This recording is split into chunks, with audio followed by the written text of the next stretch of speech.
तेलंगाना प्रदेश Congress committee के सदर व रुकन पार्लियामेंट ए रेवंत रेड्डी ने इल्जाम लगाया है कि तेलंगाना के नए सेक्रेटेरिएट के इफ्तिताह के मौके पर प्रोटोकॉल पर अमल नहीं किया गया।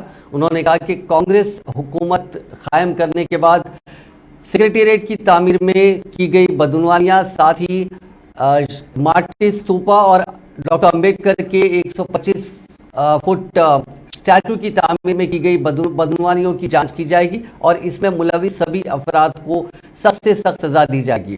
इसके अलावा रेवंत रेड्डी ने राजेंद्र नगर कॉन्स्टिट्यूएंसी के कई सारे बीआरएस के कारकुनों को कांग्रेस पार्टी में शामिल कराया। ये सभी कारकुन बीआरएस कारकुन आज उनके जुबली हिल्स की रिहाइशगाह पहुंचे और कांग्रेस पार्टी में शमूलियत अख्तियार की।